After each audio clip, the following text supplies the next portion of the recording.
Hello and welcome back to 365 Days with mxmtoon. I'm Maia, a singer, songwriter, videomaker, Oakland native, and a first aid fanatic. I'm also a huge fan of history. I love untold stories, gross facts, hidden secrets, anything weird, dark, and funky from the past. Each day, I'm going to share one of my favorite deep cuts with you, so let's take a look at today's stories. It's 365 with mxmtoon. New facts every day, so don't leave too soon. I'm gonna teach you stuff, no it won't be tough. Gonna go a year till you've had enough. It's 365 with mxmtoon. Today, in 1974, the Heimlich maneuver was first published. This first aid procedure helps people who are choking and have their airway obstructed, making it hard to breathe. Since any ordinary person, not just doctors, can learn the Heimlich, it's a life-saving procedure that has left its mark in first aid. Let's look back on how the maneuver was discovered and the impact it's had. Born in Delaware in 1920, Henry Heimlich was a medical researcher and a thoracic surgeon, meaning that he operated on the chest and throat. At the time, in the 1970s, choking was a severe risk, causing more deaths than gun violence. Unfortunately, the rate of deaths by gun violence has only increased since then. More Americans have died from gun violence since 1968 than all US wars combined. But at least in the realm of choking, Heimlich could make a difference. Thousands of people were dying, making choking the sixth leading cause of accidental death. So, as a thoracic surgeon, Heimlich wanted to do something about it. Heimlich was no stranger to innovation. 12 years prior, in 1962, he invented the chest drainage flutter valve, which is used to help collapsed lungs re-expand. This technology is still used today. Since it's small and portable, it can help hospital patients walk around during treatment. To solve the choking problem, though, some scientists tried to make pliers or vacuums to suck out whatever food or object was obstructing the ability to breathe. But none of these inventions worked. Heimlich followed the story, trying to determine how he could use his expertise to save lives. Then, Heimlich realized that we have enough air in our lungs that maybe, if our lungs were compressed, the air would shoot up strongly enough to dislodge the object, clogging the windpipe. We don't condone animal testing here, but the story of how Heimlich tested his hypothesis is pretty wild. He found a dog in his laboratory, as one does, and sedated the dog.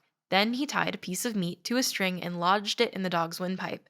He picked up the dog, positioned himself behind it, pressed his fist above the belly button.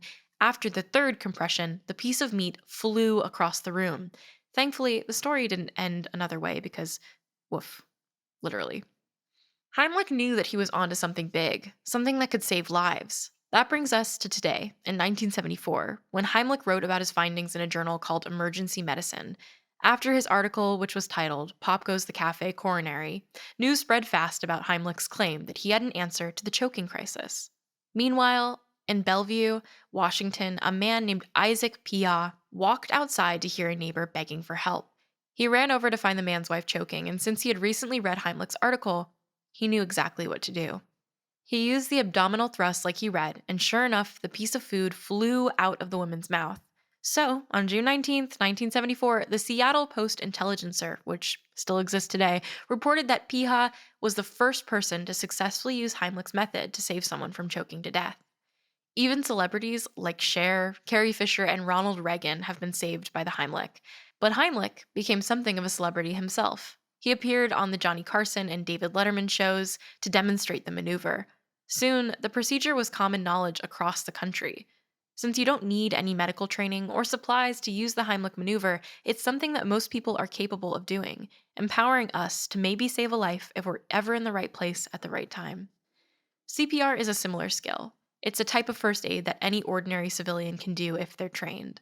But CPR differs from the Heimlich because it's used on unconscious people, whereas the Heimlich is used when people are conscious. Also, it's actually possible to perform the Heimlich on yourself. This technique is similar to how you'd use the Heimlich on another person. You ball your hands in a fist slightly above the navel and push hard, compressing the lungs. But if you're alone, you can also use hard surface like a table or a chair to help you to apply more force. Doctors recommend doing at least 5 to 10 compressions, but also, this podcast definitely isn't a medical advice show. Take a CPR class if you're able to. It could save a person's life. And well, I guess we know from Heimlich's research that you might be able to save a dog's life too.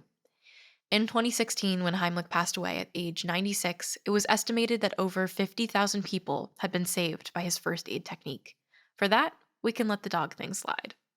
Now let's talk about music.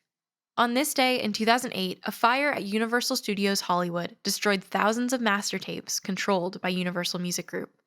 This started when a worker used a blowtorch to heat up asphalt shingles that were being applied to the side of the building, but the worker didn't properly extinguish the flame.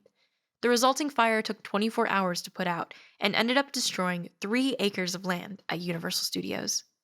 According to a New York Times article, the fire destroyed extensive musical archives from some of the most celebrated artists of all time. Some of these tapes are thought to have included outtakes and unreleased recordings from artists like Chuck Berry and John Coltrane, and even non-musical audio files like Martin Luther King Jr. speeches were lost. But strangely enough, Universal Music had disputed the reporting in the Times article. So, how much was really lost? We're not sure, but hopefully the best bits of music were backed up somewhere else.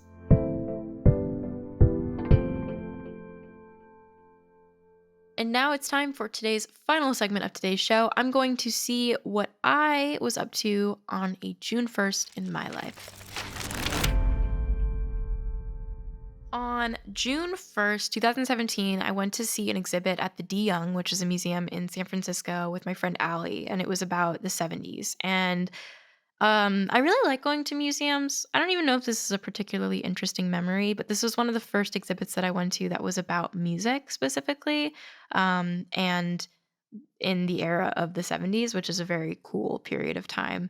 And the exhibit was also largely about psychedelics, which was also interesting. But yeah, I really like going to museums. I think this is that's one thing that I'd really like to do going forward in my life is just go see what exhibits are on display in different areas of the world. And the De Young is one of the coolest museums I've ever been to. So if you ever get the chance and you're in San Francisco, definitely check it out. It was very cool. I don't know what's on display right now, but I think that all their exhibits are very consistent, and the building itself is very beautiful. So go ahead and check it out. It's also right across from the California Academy of Sciences, which is arguably, in my opinion, the best aquarium to exist that I've ever been to. Thanks for going back in time with me, and remember to subscribe wherever you listen to podcasts. You can come back tomorrow for more stories from the past. Thanks for joining me. It's 365 with mxmtoon. New facts every day, so don't leave too soon. I'm gonna teach you stuff, no it won't be tough. Gonna go a year till you've had enough. It's 365